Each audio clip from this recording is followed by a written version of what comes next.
Okay fine. Same ಇದೇ ತರದ್ದೇ question, but ನಿಮ್ಗೆ 10 marks ಅದೃಷ್ಟ ಮಾಡಿದ್ದೆ ನೀನು. 10 ಮಾರ್ಕ್ಸ್ ಕೇಳಿದ್ದಾರೆ. ಅದಾದ್ಮೇಲೆ ಇನ್ನೂ ಒಂದು ಮಾಡೋಣ, ಏನು ಚಿಂತೆ ಇಲ್ಲ. ಓಕೆ, ಫಸ್ಟ್ ಈ ಕ್ವಶನ್ ಓದ್ಬಿಡೋಣ.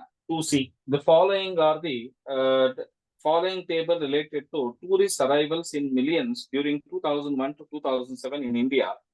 Year 2001 to 7 ಕೊಟ್ಟಿದ್ದಾನೆ. ಟೂರಿಸ್ಟ್ ಅರೈವಲ್ಸ್ ಕೊಟ್ಟಿದ್ದಾನೆ 18, 20, 23, 25, 24, 28, 30. Fit a straight line trend to the method of least square and an estimate number tourists that would arrive in the year 2011 ಅಂತ ಕೇಳಿದ್ದಾನೆ. ಇಲ್ಲಿ 2007 ವರೆಗೂ ಮಾಡಬೇಕು. ನಾವು 11ಗೆ ಕ್ಯಾಲ್ಕುಲೇಟ್ ಮಾಡಬೇಕು. ನೋ ಪ್ರಾಬ್ಲಮ್, ಮಾಡೋಣ. 11 ಗಲ್ದೆ ಇದ್ರೆ 20ಗೂ ಮಾಡೋಣ. ಈಗ ಫಸ್ಟ್ ಇಯರ್ ಹಾಕೊಂಡ್ಬಿಡೋಣ. 2001, 2, 3, 4, 5, 6, 7.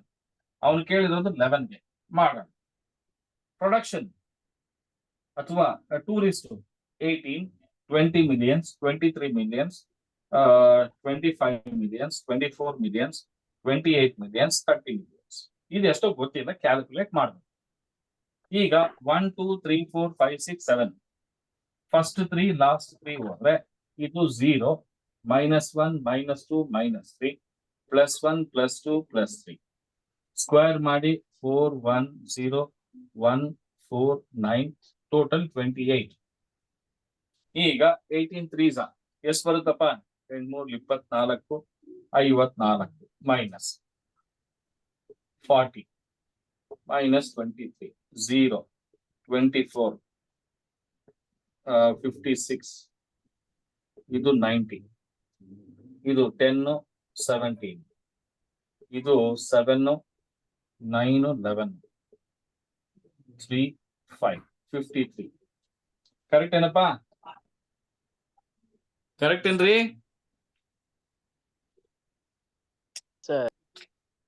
ಯಾರು ಮಾತಾಡ್ತಾ ಇಲ್ಲ ನೋಡಿ, ಪಟ ಪಟ ಮಾಡ್ತಾ ಇದ್ದೀನ ಇಲ್ವಾ ನಾನು? Yes sir. ಹಾ, ಈಗ 53 divided by 7, 53 divided by 28 ಎಷ್ಟು ಬರುತ್ತೆ ಹೇಳಿ? 53 divided by 7, 7.57. 53 divided by 28, 1.89. ಈಗ 7.57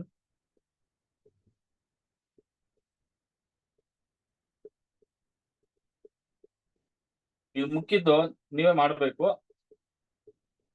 ಈಗ ಇದೊಂದು ಹೇಳ್ಕೊಡ್ತೀವಿ. ಈಗ 7, 8, 9, 10 ನೋಡಿ. 8ಗೆ +4, 9ಗೆ +5, 10ಗೆ +6, 11ಗೆ +7. ಹಾಗಾದ್ರೆ 2011ಗೆ A is 7.57 plus B is 1.89 into 7, 7.57 plus 1.89 into 7 is 13.25. Answer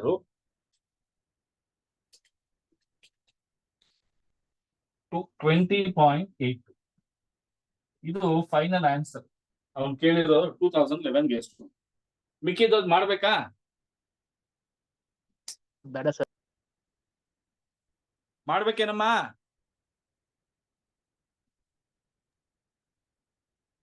ನೋಡಿ ಬಿಟಿ ಹೋಗ್ಲಿಲ್ಲ. ಇದಕ್ಕೆ 10 ಮಾರ್ಕ್ಸ್, ಇದಕ್ಕೆ 10 ಮಾರ್ಕ್ಸ್ ಕೊಟ್ಟಿ ಬರಲ್ವಾ? ಬರುತ್ತೆ ಸರ್.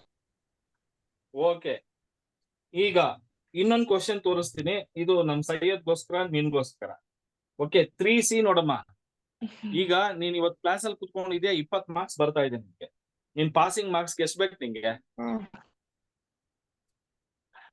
35. ಇನ್ನೂ 35 ಬೇಕಾ? 35 ಅಲ್ಲ ಅಲ್ಲಮ್ಮ. Sir passing marks. 35 ಮಾರ್ಕ್ಸ್, ಈಗ 20 ಬರುತ್ತೆ, ಇನ್ 15 ಬೇಕಷ್ಟೇ. ಇನ್ 15 ಬೇಕಾದ್ರೆ ಇವತ್ತೇ ಕೊಡಿಸ್ಬಿಡ್ತೀನಿ, ಆಯ್ತಾ?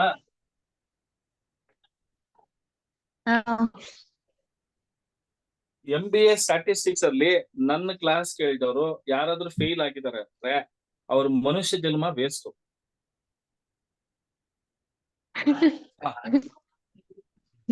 ಈಗ ಸರ್ ಹೇಳಪ್ಪ. ಬ್ಯಾಂಗ್ಳೂರ್ ಯೂನಿವರ್ಸಿಟಿ ಒಂದ್ ಸ್ವಲ್ಪ ಹೇಳಿ ಸರ್, ಇಂಪಾರ್ಟೆಂಟ್ ಯಾವ್ದು ಬರುತ್ತೆ ಅಂತ. ಅಪ್ಪು ನಿನ್ನಾಣೆಗೂ ಹೇಳ್ಕೊಡ್ತೀನಪ್ಪ, ಪ್ಲೀಸ್. ಓಕೆ, ಅಕೌಂಟ್ಸ್ ಹೇಳಿದ್ರಲ್ಲ ಸರ್, ಆತರ 5 ಮಾರ್ಕ್ಸ್ 10 ಮಾರ್ಕ್ಸ್ ಅದೆಲ್ಲ ಹೇಳ್ತೀನಿ.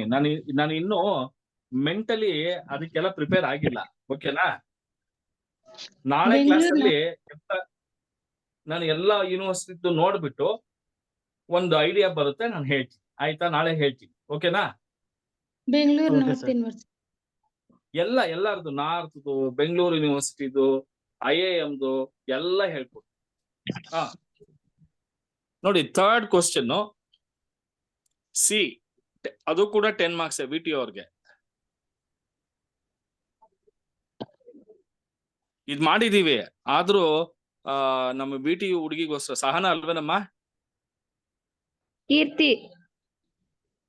ಕೀರ್ತಿಗೋಸ್ಕರ ಮಾಡ್ತಾ ಇರೋದು, dedication to Keerthi. Okay, thank you sir. It's okay ಪಾ, ಇಟ್ಸ್ ಓಕೆ. ನೋಡಿ, ಈಗ ಮಾಡೋಣ. The scores of 2 batsmen A and B in 10 innings during certain season are given below. Find which 2 batsmen A and B is more consistent in scoring. ನೋಡಿ, ಯಾವಾಗ್ಲೂ ಅಷ್ಟೇ, ಯಾವುದೇ problem ನಲ್ಲಿ ಯಾವ್ದು ಕನ್ಸಿಸ್ಟೆಂಟು. ಈಗ 2 ಬಲ್ಬ್ ಕೊಟ್ಟಿರ್ತಾನೆ, ಬಲ್ಬ್ A ಬಲ್ಬ್ B ಅಂತ ಕೊಟ್ಟಿರ್ತಾನೆ. ಬಲ್ಬ್ A 10 ಬಲ್ಬ್ಗಳದ್ದು ಕೊಟ್ಟಿರ್ತಾನೆ. ಒಂದು ಬಲ್ಬ್ 5 ಅವರು, ಒಂದು ಬಲ್ಬ್ 20 ಅವರು, 30 ಅವರು ಏದು ಕೊಟ್ಟಿರ್ತಾನೆ. ಯಾವ ಬಲ್ಬ್ ಮೋರ್ ಕನ್ಸಿಸ್ಟೆಂಟ್ ಆಗಿ ಜಾಸ್ತಿ ಸಮಯ ಉರಿಯುತ್ತೆ, ಯಾವ್ದು ಹೆಚ್ಚು ಕಾಲ ನಡೆಯುತ್ತೆ, ಅದನ್ನ ನಾವು ಸ್ಟ್ಯಾಂಡರ್ಡ್ ಡಿವಿಯೇಷನ್ ಅಥವಾ ಕೋಎಫಿಷಿಯಂಟ್ ಆಫ್ ವೇರಿಯೇಷನ್ ಪ್ರಾಬ್ಲಮ್ ಅಂತ ಹೇಳ್ತೀವಿ. ಆವಾಗ್ಲೇ ಮಾಡಿದ್ವಲ್ವಾ, ಸೈಯದ್ ಕೇಳಿದ್ನಲ್ವಾ, ಸೇಮ್ ಅದೇ question. Syed, are you there? Yes, sir. Yeah, similar type of question he is given in a straight way, but for you he was given a indirect question where nobody can understand actually, but this question everybody can understand. Now let's take batsman A and batsman B. Let's call batsman A is X and batsman B is Y. ಎಷ್ಟು ಕೊಟ್ಟಿದ್ದಾರೆ ಅಂದ್ರೆ 32, 28, 47, 63, 71, 39, 10, 60, 96 and 14. B 19, 31, 48, 83, 67, 90, 10, 62, 48. ಇವತ್ತು ಒಬ್ರು ಪವನ್ ಅಂತ ಸೇರ್ಕೊಂಡಿದ್ದಾರೆ, ಇದಾರೇನಪ್ಪಾ? ಇದೀನಿ ಸರ್. Very good Pavan, ಏನಾದ್ರು ಕಲಿತಾ ಇದ್ದೀರಾ? ಕಲಿತಾ ಇದೀನಿ ಸರ್. Very good Pavan, keep it up. ನಾವು ಇಲ್ಲಿ A ನ X ಅನ್ಕೊಂಡಿದೀವಿ, B ನ Y ಅನ್ಕೊಂಡಿದೀವಿ. ನಾವು ಇದನ್ನ ಮಾಡ್ಬೇಕಾದ್ರೆ ನಮ್ಗೆ ಫಸ್ಟ್ ಮೀನ್ ಬೇಕು, ಆಮೇಲೆ ಸ್ಟ್ಯಾಂಡರ್ಡ್ ಡಿವಿಯೇಷನ್ ಬೇಕು, ಆಮೇಲೆ ಕೋಎಫಿಷಿಯಂಟ್ ಆಫ್ ವೇರಿಯೇಷನ್ ಬೇಕು. Sir, mean, standard deviation, coefficient of variation. Mean ಗೆ formula summation x divided by n. Standard deviation ke summation x square divided by n whole root. Coefficient of variations ke bandira answer standard deviation, no bandira answer mean, no standard deviation divided by mean into 100. So coefficient of variation beku andre mean beku, standard deviation beku. ಇದನ್ನ ನಾನು SD ಅಂತ ಕರಿತೀನಿ, standard deviation. ಈಗ ನಾನು ಏನ್ ಮಾಡ್ಬೇಕು, first ಕೆಲಸ ಅಂದ್ರೆ ಕೊಟ್ಟಿರೋ ಎಕ್ಸ್ ವ್ಯಾಲ್ಯೂನ ವೈ ವ್ಯಾಲ್ಯೂನ ಟೋಟಲ್ ಮಾಡ್ಬೇಕು. 10, 20, 30, 40, 5, 13, 19, 20, 30, 40, 45. ಇದು 2, 9, 12, 20, 30, 11, 15, 21, 22, 22, 31, 37, 45, 45, 49, 50, 53. ಈಗ mean of x, mean of y. Mean of x ಅಂದ್ರೆ 450 ಡಿವೈಡೆಡ್ ಬೈ 10 ಮ್ಯಾಚಸ್ ಅಲ್ಲಿ ಆವರೇಜ್ ಆಗಿ ಎ ಅನ್ನೋನು 45 ಅನ್ನು ಹೊಡೆದಿದ್ದಾನೆ 10 ಮ್ಯಾಚ್ ಅಲ್ಲಿ ಆವರೇಜ್ ಆಗಿ. ವೈ ಅನ್ನೋನು 530 ಡಿವೈಡೆಡ್ ಬೈ 10 53 ಅನ್ನು ಹೊಡೆದಿದ್ದಾನೆ. ಹೇಳ್ರಪ್ಪ, ಎಕ್ಸ್ ಜಾಸ್ತಿ ಹೊಡೆದವನ ವೈ ಜಾಸ್ತಿ ಹೊಡೆದವನ ಆವರೇಜ್ ಆಗಿ? ವೈ. ವೈ ಜಾಸ್ತಿ ಹೊಡೆದಿದ್ದಾನೆ. ಈಗ ವೈ ಜಾಸ್ತಿ ಹೊಡೆದಿದ್ದಾನೆ ಅಂತ ಮಾತ್ರಕ್ಕೆ ಯಾರು ಕನ್ಸಿಸ್ಟೆಂಟ್ ಆಗಿ ಆಡಿದ್ದಾರೆ, ಕನ್ಸಿಸ್ಟೆಂಟ್ ಅಂದ್ರೆ ಅರ್ಥ ಏನ್ ಗೊತ್ತಾ? ಜಾಸ್ತಿ ಔಟ್ ಹಾಕ್ದಾಗೆ ಬೇಗನೆ ಔಟ್ ಆಗ್ದ ಹಾಗೆ ಮಿನಿಮಮ್ ರನ್ ಹೊಡ್ಕೊಂಡು ಯಾರು ಚೆನ್ನಾಗಿ ಆಡಿದ್ದಾರೆ ಅದು ಬೇಕು, ಅದನ್ನೇ ಕೇಳಿರೋದು. ಈಗ ವಿರಾಟ್ ಕೊಹ್ಲಿ ಅಂತ ಹೇಳಿದ್ರೆ ಮೋರ್ ಕನ್ಸಿಸ್ಟೆಂಟ್. ಅವ್ನು ಸುಮಾರು ಒಂದು 250-300 ಮ್ಯಾಚ್ ಆಡಿದ್ರೆ ಆವರೇಜ್ ಆಗಿ ಚೆನ್ನಾಗಿ ಆಡಿದ್ದಾನೆ, ಬಟ್ ಕನ್ಸಿಸ್ಟೆನ್ಸಿ ಕಡಿಮೆ ಇದೆ. ಶೇವಾಗ್ ಹೋದ್ರೆ ರನ್ಸ್ ಜಾಸ್ತಿ ಇದೆ, ಕನ್ಸಿಸ್ಟೆನ್ಸಿ ಸಿಕ್ಕಾಪಟ್ಟೆ ಕಡಿಮೆ ಇದೆ. ಅದೇ ತರ ಧೋನಿಗೆ ಹೋದ್ರೆ ಕನ್ಸಿಸ್ಟೆನ್ಸಿ ಚೆನ್ನಾಗಿದೆ, ರನ್ ಸ್ಕೋರ್ ಕಡಿಮೆ ಇದೆ. ಈ ತರ ಒಬ್ಬೊಬ್ರದ್ದು ಒಂದೊಂದರ. ಕನ್ಸಿಸ್ಟೆಂಟ್ ಆಗಿ ಆಡ್ತಾರೆ, ಕಡಿಮೆ ಸ್ಕೋರ್ ಇರುತ್ತೆ. ಕೆಲವರು ಚೆನ್ನಾಗಿ ಆಡ್ತಾರೆ, ಕನ್ಸಿಸ್ಟೆನ್ಸಿ ಇಲ್ಲದೆ ಇರುತ್ತೆ. ಅದನ್ನ ಕ್ಯಾಲ್ಕುಲೇಟ್ ಮಾಡ್ಬೇಕು. ಹೆಂಗ್ ಮಾಡೋದಿಲ್ಲ? ಈಗ ಫಸ್ಟ್ ಈ ಎಕ್ಸ್ ಅನ್ನ ಸ್ಮಾಲ್ ಎಕ್ಸ್ ಆಗಿ ತಗೋಣ. ಸ್ಮಾಲ್ ಎಕ್ಸ್ ಅಂದ್ರೆ ಎಕ್ಸ್ ಮೈನಸ್ ಎಕ್ಸ್ ಮೀನ್. ಎಕ್ಸ್ ಮೀನ್ ಎಕ್ಸ್ ಎಷ್ಟಿದೆ ಅಂದ್ರೆ 45 ಇದೆ. ಅಂದ್ರೆ 32 ಮೈನಸ್ 45 ಎಷ್ಟು ಬರುತ್ತಪ್ಪ ಅಂದ್ರೆ 13 ಬರುತ್ತೆ. 28, 45, 17 ಮೈನಸ್ 47, 45 ಪ್ಲಸ್ 2, 63, 45, 8, 15, 18, 71, 45, 6, 2, 39, 45, 15ರಲ್ಲಿ 9 ಹೋದ್ರೆ 6, 6 ಮೈನಸ್ 6, ಇದು ಮೈನಸ್ 35, ಇದು ಪ್ಲಸ್ 15, ಇದು 1, 5, 51, ಇದು 1, 3 ಮೈನಸ್. ಈ ಎಕ್ಸ್ ಅನ್ನ ಸ್ಕ್ವೇರ್ ಮಾಡ್ಕೊಂಡ್ರೆ, ಸ್ಕ್ವೇರ್ ಅಂದ್ರೆ ಗೊತ್ತಲ್ವಾ ನಿಮ್ಗೆ? ಸ್ಕ್ವೇರ್ ಮಾಡಿದಾಗ ಮೈನಸ್ ಇಂಟು ಮೈನಸ್ ಪ್ಲಸ್ ಆಗುತ್ತೆ, ಪ್ಲಸ್ ಇಂಟು ಪ್ಲಸ್ ಪ್ಲಸ್ ಅಂದ್ರೆ ಎಕ್ಸ್ ಸ್ಕ್ವೇರ್ ಯಾವಾಗ್ಲೂ ಎಲ್ಲ ಪ್ಲಸ್ಗಳೇ ಬರುತ್ತೆ. 13 ಇಂಟು 13, 169, 17 ಇಂಟು 17, 289, ಇದು 4, 18 into 18, 324, 26 into 26, 676. This is 36. 35 into 35, 1225. 15 into 15, 225. 51 into 51 is 2601. 31 into 31 is 961. Total mark 2601, 225, 1225, 36, 676, 324, 4, 289. Plus 169, 6510 ಬರುತ್ತೆ. ಕರೆಕ್ಟ್ ಏನಪ್ಪಾ? ನಿಮಗೆ ಗೊತ್ತಿಲ್ಲ ಪಾಪ. ಈಗ ಎಕ್ಸ್ ಆಗೋಯ್ತು. ಈಗ ವೈ ನ ಡಿವಿಯೇಷನ್ ತಗೋಣ. ವೈ ಮೈನಸ್ ವೈ ಮೀನ್. ವೈ ಮೀನ್ ಎಷ್ಟು ಬಂದಿದೆ ಅಂದ್ರೆ 53 ಬಂದಿದೆ. 19 ಮೈನಸ್ 53, 13 ಅಂತ ಹೇಳಿದ್ರೆ 4, 3 ಮೈನಸ್ 34, 31 ಅಂದ್ರೆ 22 ಮೈನಸ್ 48 ಅಂತ ಹೇಳಿದ್ರೆ ಮೈನಸ್ 5, 83 ಅಂತ ಹೇಳಿದ್ರೆ ಪ್ಲಸ್ 30, 67 ಮೈನಸ್ ಅಂತ ಹೇಳಿದ್ರೆ 4, 1, 14, 90 ಅಂತ ಹೇಳಿದ್ರೆ 8 ಅಲ್ಲಿ 3, ಇದು ಮೈನಸ್ 43, 62 ಅಂತ ಹೇಳಿದ್ರೆ ಪ್ಲಸ್ 9, 40 ಮೈನಸ್ 53 ಅಂದ್ರೆ ಮೈನಸ್ 13, 80 ಅಂತ ಹೇಳಿದ್ರೆ 7 ಅಲ್ಲಿ 2, 27. ಈಗ Y square ಮಾಡ್ಕೋಣ. 34 into 34 is 1156. 22 into 22 is 484.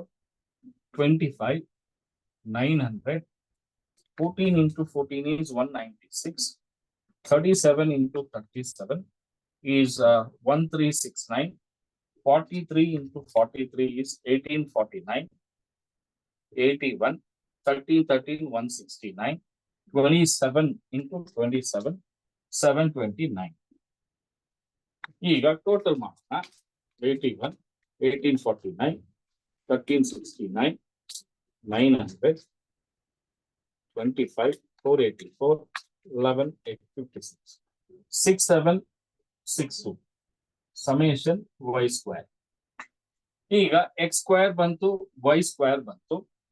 Next x into y ಮಾಡಿ. ನೋಡಿ ನಾನು ಮಾಡ್ಬೇಕಾದ್ರೆ small x into small y, small x into small y, minus into minus plus 13 into 34 is 442. Minus into minus plus 17 into 22, 374. Plus into minus is minus 10. Plus into plus is plus 18 into 30 is 540. Plus into plus 26 into 14, 364. Minus into plus is minus 37 into 6 is 222. Minus into minus plus 35 into 43 is 1505. Plus into plus 15 into 9 is 135. Plus into minus is minus 51 into 13, 663. Minus into plus is minus 31 into 27 is 837. ಇದು ಸ್ವಲ್ಪ crucial. ನಾನು minus ಮಾತ್ರ tick ಮಾಡ್ತೀನಿ. So that first plus ಎಲ್ಲ add ಮಾಡೋಣ. 442, 374, 540, 364, 1505, 135. ಸೇ plus ಎಲ್ಲ 3360 ಇದೆ. ಈಗ ಮೈನಸ್ ಮಾಡೋಣ. 837, 663, 222 and 10, 1732. ಮೈನಸ್ ಮಾಡಿದ್ರೆ ನಮ್ಗೆ 1628 ಸಮೇಶನ್ ಎಕ್ಸ್ ವೈ ಬರುತ್ತೆ. ಈಗ ಮಿಕ್ಕಿದ್ ಈಸಿಯಾಗಿ ಆಟ ಆಡ್ತೀವಿ. ಈಗ summation s standard deviation of x ಎಷ್ಟು ಬರುತ್ತೆ ಅಂದ್ರೆ x square is 6510 divided by 10 whole root. ನೋಡಿ 6510 divided by 10 ಅಂದ್ರೆ 651 ಬರುತ್ತೆ. 651 ಗೆ ಸ್ಕ್ವೇರ್ ರೂಟ್ ಬಂದು 25.51. ಅದೇ ತರ y the standard deviation 6762 divided by 10 whole root 676.2 ಬರುತ್ತೆ. ಅದಕ್ಕೆ ಸ್ಕ್ವೇರ್ ರೂಟ್ ತೆಗೆದ್ರೆ 26 ಬರುತ್ತೆ. ಈಗ ನಮಗೆ ಸ್ಟ್ಯಾಂಡರ್ಡ್ ಡಿವಿಯೇಷನ್ ಬಂತು, ಮೀನು ಬಂತು, ಈಸಿಯಾಗಿ ಕೋಎಫಿಷಿಯಂಟ್ ಮಾಡಬಹುದು. Standard deviation of X is 25.51 divided by 45 into 100. ನೋಡಿ 25.51 divided by 45 into 100, you get 56.69%. ಅದೇ ತರ y ಮಾಡಿದ್ರೆ y ದು 26 divided by 53 into 100, 26 divided by 53 into 100, 49 ಬರ್ತಾ ಇದೆ. ನೋಡಿ ಯಾರು ಕನ್ಸಿಸ್ಟೆನ್ಸಿ ಅಂತ ಹೇಳಿದ್ರೆ ಕೋಎಫಿಷಿಯಂಟ್ ಆಫ್ ವೇರಿಯೇಷನ್ ಯಾವ್ದು ಕಡಿಮೆ ಇರುತ್ತೆ ಅವರೇ ಮೋರ್ ಕನ್ಸಿಸ್ಟೆಂಟ್. ಅಂದ್ರೆ ಬೇಗನೆ ಔಟ್ ಆಗದ ಹಾಗೆ, ಬೇಗನೆ ಔಟ್ ಆಗೋದು ಅಂದ್ರೆ ಯಾರು ಅಂದ್ರೆ 56. ಕಡಿಮೆ ಲೇಟ್ ಆಗಿ ಔಟ್ ಆಗೋದು ಯಾರು ಅಂದ್ರೆ 49. ಅಲ್ಲಿಗೆ y highest scorer, average score ಜಾಸ್ತಿ ಹೊಡೆದಿರೋನು ವೈಗೆ, ಮೋರ್ ಕನ್ಸಿಸ್ಟೆಂಟ್ ಆಗಿ ಆಡಿರ್ತಕ್ಕಂಥನು ವೈಗೆ. ನೀವು ಆನ್ಸರ್ ಏನಂತ ಬರೀತೀರ ಕಾಮೆಂಟ್ ಅಂದ್ರೆ ಮಿಸ್ಟರ್ ವೈ ಅಥವಾ batsman B has highest scorer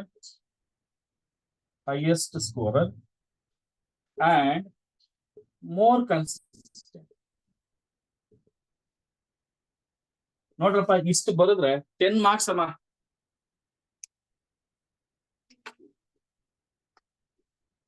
ಚೆನ್ನಾಗಿದೆ ಅಲ್ಲಪ್ಪ.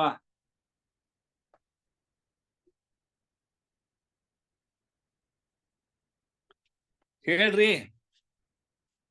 ಎಸ್ ಸರ್, ಚೆನ್ನಾಗಿದೆ. ಚೆನ್ನಾಗಿದೆ, ಅರ್ಥ ಆಗಿದೆ. Okay, very good. ಈಗ ಅದೇ ಕ್ವಶನ್ ಪೇಪರ್ ಅಲ್ಲೇ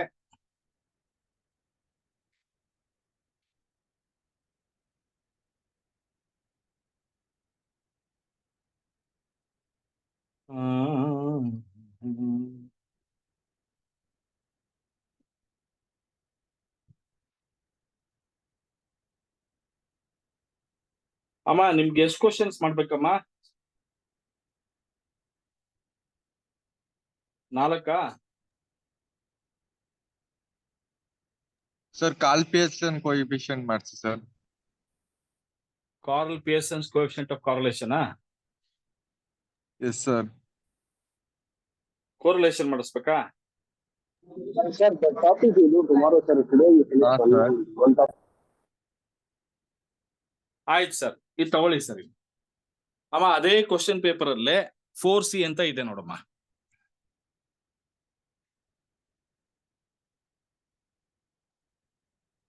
ಬಂತ ಸರ್? ಎಸ್ ಸರ್, ಸಿಕ್ತು. Okay sir.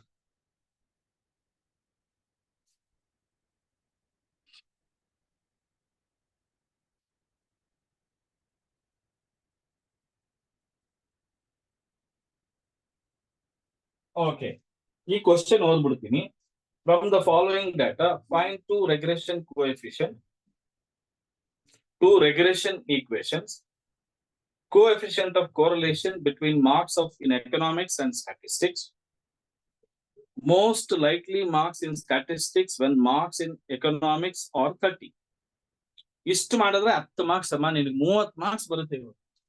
ಈ 5 ಮಾರ್ಕ್ಸ್ ಏನೋ ಅಂತ ಹೇಳಿ ಪ್ರಾಕ್ಟೀಸ್ ಮಾಡ್ಬಿಟ್ರೆ ಆಗೋಯ್ತಮ್ಮ, pass.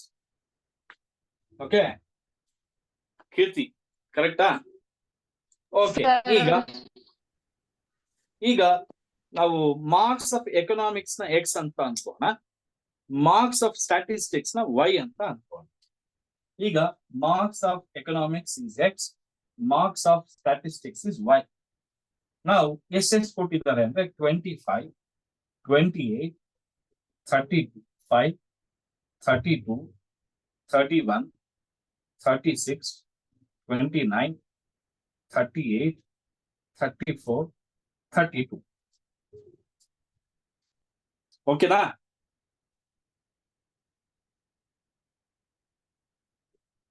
S sir. Okay sir.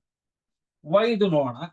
43, 46, 49, 41, 36, 32, 31, 30, 33, 39. ಇಷ್ಟೇನಪ್ಪ. Last ಅಲ್ಲಿ ಒಂದು ಕ್ವಶನ್ ಕೇಳಿದ್ದಾನೆ, ಅದನ್ನು ಬರೆದು ಬಿಡ್ತೀನಿ, ಆಮೇಲಿಂದ ಜ್ಞಾಪಕ ಇರಲ್ಲ.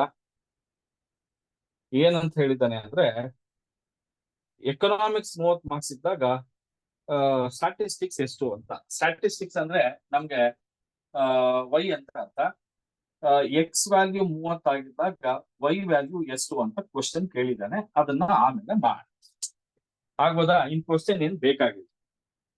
ಈಗ ನಮಗ್ ಬೇಕಾಗಿರೋದು ಫಸ್ಟ್ ಕೋರಲೇಷನ್ ಬೇಕು, ಆಮೇಲಿಂದ ಸ್ಟ್ಯಾಂಡರ್ಡ್ ಡಿವಿಯೇಷನ್ ಬೇಕು, ಆಮೇಲಿಂದ 2 ರೆಗ್ರೆಷನ್ ಈಕ್ವೇಶನ್ಸ್ ಏನು ಅಂತ ಹೇಳಿ. ಕೋರಲೇಷನ್ಗೆ ಫಾರ್ಮುಲಾ ಏನಪ್ಪ ಅಂದ್ರೆ summation XY divided by n into standard deviation of x into standard deviation of y. So ಹಾಗಾದ್ರೆ ನಮಗೆ ಕೋರಲೇಷನ್ ಮಾಡಬೇಕಾದ್ರೆ ಸ್ಟ್ಯಾಂಡರ್ಡ್ ಡಿವಿಯೇಷನ್ ಅವಶ್ಯಕತೆ ಇರುತ್ತೆ. ಸೊ ಅದಕ್ಕೋಸ್ಕರ ಸ್ಟ್ಯಾಂಡರ್ಡ್ ಡಿವಿಯೇಷನ್ ಆಫ್ ಗೆ ಫಾರ್ಮುಲಾ ಸೇಮ್ ಆವಾಗಲೇ ಹೇಳಿದ್ನಲ್ವಾ, ಅದೇ ಬರುತ್ತೆ. ಸೊ ಎಕ್ಸ್ ದೆಷ್ಟು ವೈ ದೆಷ್ಟು ಮಾಡಿದ್ರೆ ಕೋರಲೇಷನ್ ಬಂದ್ಬಿಡ್ತು. ಅದಕ್ಕೂ ಇದಕ್ಕೂ ಏನು ಡಿಫರೆನ್ಸ್ ಇಲ್ಲ ರೀ, ಒಂದು ನಯಾ ಪೈಸೆ ಇಲ್ಲ, ಒಂದೇ ಒಂದು ನಯಾ ಪೈಸೆ ಡಿಫರೆನ್ಸ್ ಇಲ್ಲ. ಓಕೆ, ಹೆಂಗೆ ಅಂತ ನೋಡೋಣ. ಫಸ್ಟ್ ಇವೆರಡು ಕ್ಯಾಲ್ಕುಲೇಟ್ ಮಾಡ್ಬೇಕು. 6, 14, 23, 23, 29, 30, 37, 45, 50, 5, 8, 11, 14, 16, 19, 27, 25, 27, 30, 32, 12, 13, 15, 21, 22, 31, 9, 18, 19, 25, 27, 28, 31, 40, 4, 7, 10, 13, 19, 22, 25, 29, 33, 37, 41. ಕರೆಕ್ಟ್ ಏನ್ರಪ್ಪ? ಹೇಳ್ರು. Yes sir, correct. X mean, y mean 320 divided by 1, 2, 3, 4, 5, 6, 7, 8, 9, 10. 32. 410 divided by 10 is 41. ಈಗ small x ಅಂದ್ರೆ x minus x mean. X mean is 32. 25ರಲ್ಲಿ 32 ಹೋದ್ರೆ -7. 28ರಲ್ಲಿ 32 ಹೋದ್ರೆ -4. 35ರಲ್ಲಿ 3. 32ರಲ್ಲಿ 0. ಇದು -1. ಇದು +4. ಇದು +3. ಇದು +6 +2. ಇದು 0. ನೆಕ್ಸ್ಟ್ x ಸ್ಕ್ವೇರ್ ತಗೋಣ. 49 4 9 0 1 16 9 36 4 and 0. ಅಲ್ಲಿಗೆ x ಸ್ಕ್ವೇರ್ ಕತೆ ಮುಗೀತು. y ಬರೋಣ. y minus y mean. Y mean is 41. So +2 +5 +8 0 36 ಅಂದ್ರೆ -5 32 ಅಂತ ಹೇಳಿದ್ರೆ 32 ಅಂದ್ರೆ 9 ಅಲ್ವಾ? 9 8 ಅಪ್ಪ. 9 ಎಂತ 9 -9. 31 minus 41 10. ಇದು -11. 33 ಅಂತ ಹೇಳಿದ್ರೆ 8. 39 ಅಂದ್ರೆ 9. ಎಂತ 9 +9 -9. ಸಾರಿ, ಇದು 2. ಕರೆಕ್ಟ್ ಏನಪ್ಪ? ಲೋ ತಮ್ಮಂದ್ರ ವೈರ್ ಬಂದು ಕರೆಕ್ಟಾ? 380 ಬರುತ್ತೆ ಯಾವ್ದಪ್ಪ? ಸರ್. ವೈ ಹಾ 410 ಅಲ್ಲ 380. ಪಕ್ಕನಾ? ಹ್ಞೂ ಸರ್, ಕ್ಯಾಲ್ಕುಲೇಟ್ ಮಾಡಿದೆ. 12 13 15 21 22 31 37 40 4 7 10 10 13 16 19 22 26 30 34 38. ಸರಿಯಾಗಿದೆ ಮಗ. ಹಾ ಸರ್.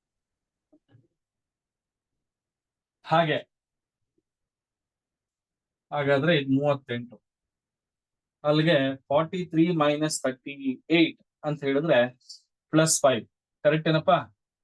46 minus 38 ಅಂದ್ರೆ 8. ಕರೆಕ್ಟ್ ಏನಾ? 49 sir. ಅಂದ್ರೆ 11. ಕರೆಕ್ಟಾ? 41 ಅಂದ್ರೆ 3. 36 minus ಅಂದ್ರೆ -2 -6 -7 -8 -5 -1. ಈಗ y ಸ್ಕ್ವೇರ್ ಮಾಡೋಣ. 25 81 121 9 4 36 49 64 25 1. ಟೋಟಲ್ ಮಾಡಿ. 6 10 19 25 29 29 38 40 45 398 sir. 385 398. 398 ಕರೆಕ್ಟ್ ಏನಮ್ಮ? Sir, 8 8 64, sir. ಹಾ 8 Yes, 8 sir. 64, sir. Not 81. ಇದಲ್ವಾ?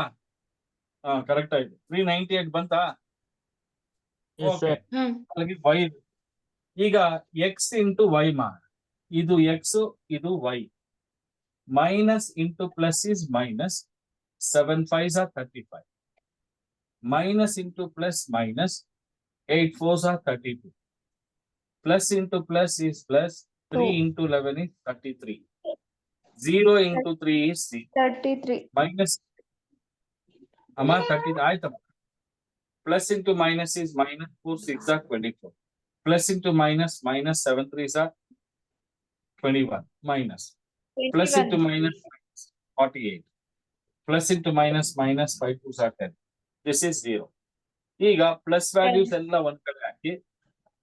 Plus values ಬರೀ 35 ಇದೆ ಅಷ್ಟೇ. ಮೈನಸ್ ಜಾಸ್ತಿ ಇದೆ. 8 9 13 13 15 20 2 3 7 9 11 14 15. 135. Correct, Anama? Yes, sir, Yes, correct. guys, correct, na? Sir, correct. Okay. Yes, sir, correct. Minus 135 divided by ಆಮೇಲೆ ಮಾಡ್ಕೋಣ ಸ್ಟ್ಯಾಂಡರ್ಡ್ ಡಿವಿಯೇಷನ್ ಮಾಡೋಣ standard deviation X square ಎಷ್ಟಿದೆಯಪ್ಪ ಅಂದ್ರೆ 380 ಇದೆ 380 divided by 10 whole root yದು 398 divided by 10 whole root 38 ಗೆ square root ಎಷ್ಟು 6.16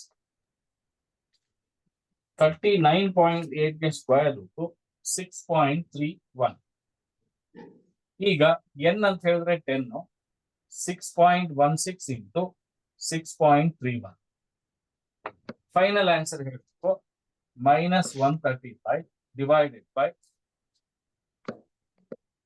6.16 into 10 388.6 ಈಗ minus 135 divided by 388.6 you are getting minus 0.35. This is the answer. Minus 0.35. Minus 0.35. ಅಲ್ಲಿಗೆ correlation ಬಂತು. Correlation ಬಂತು. ಈಗ ಅವನು ಕೇಳಿರೋ ಕ್ವಶನ್ ಏನಪ್ಪಾ ಅಂದ್ರೆ 2 regression equations ಬೇಕು ಅಂತ ಹೇಳಿದ.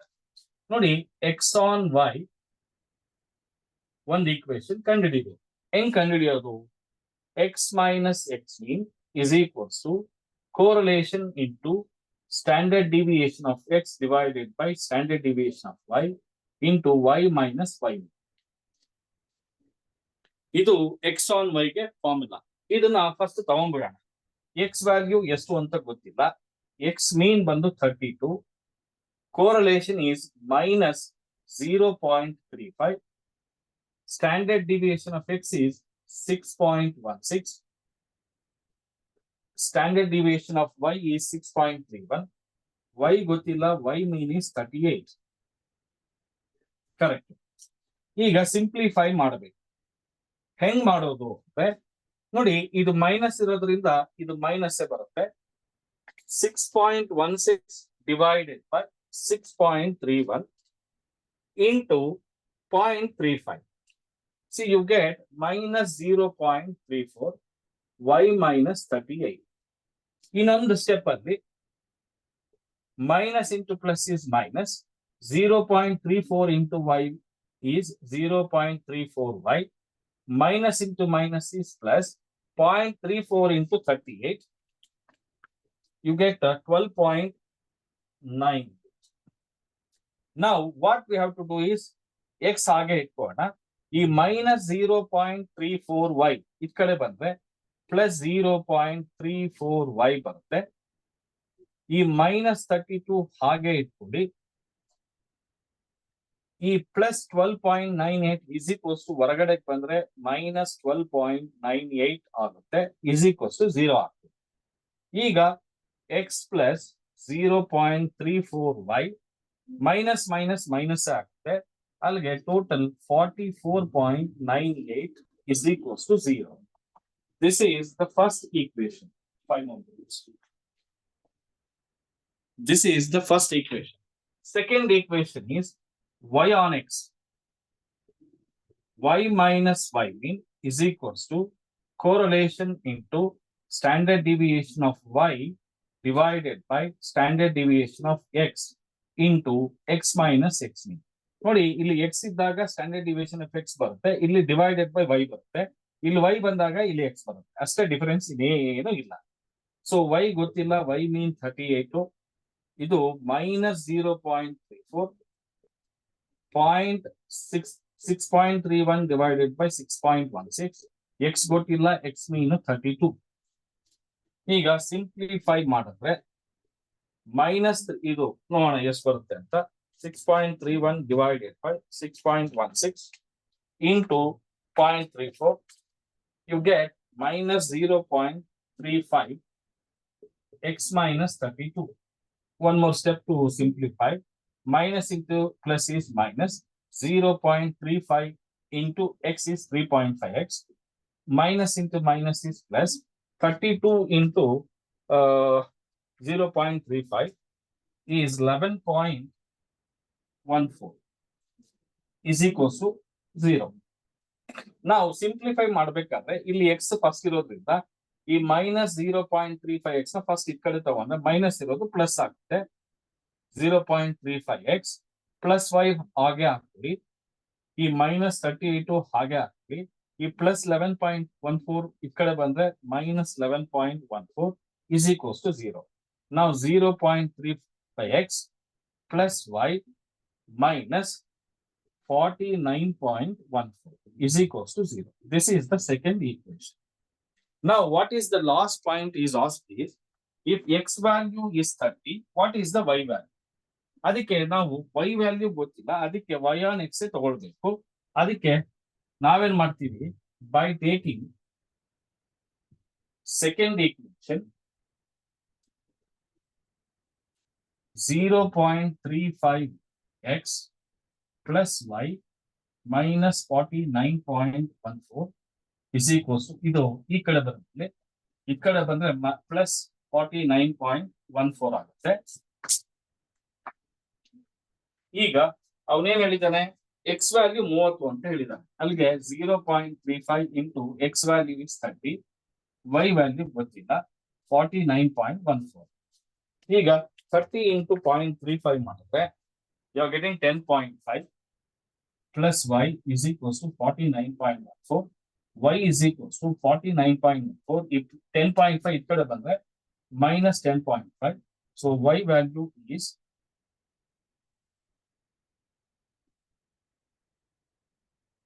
38.64. ಬೇಕಾದ್ರೆ ನೋಡಿ, 49.14 minus 10.50. 44.14. 49.14 minus 10.5. 38.64. This is the final answer. Sorry, ಇಷ್ಟು ಮಾಡಿದ್ರೆ 10 marks. ಈಸಿ ಇದೆಯಾ? ನೋಡಿ, ಇದೇ ಪ್ರಾಬ್ಲಮ್ ನ ಬೇರೆ ಬೇರೆ ಫಾರ್ಮುಲಾ ಹಾಕಿ ಮಾಡಬಹುದು.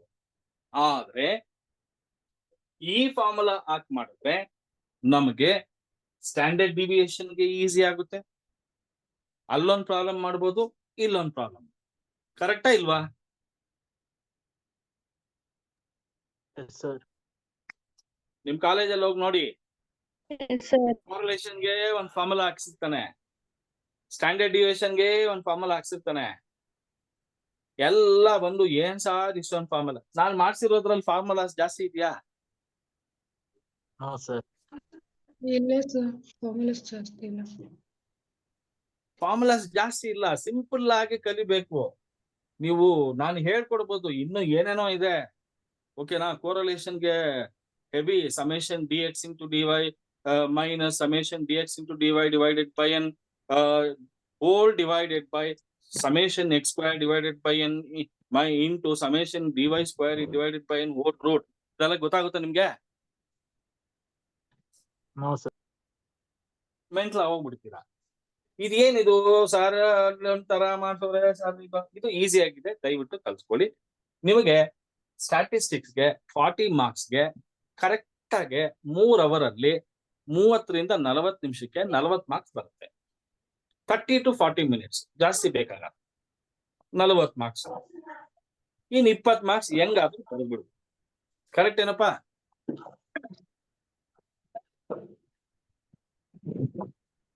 ನೋಡಿ, ನಿಮ್ ಕಣ್ಣೆದುರುಗಡೆ ಎವಿಡೆಂಟ್ ಆಗಿ 30 ಮಾರ್ಕ್ಸ್ ಹೇಳ್ಕೊಟ್ಟಿದ್ದೀನಿ ಇಲ್ವಾ?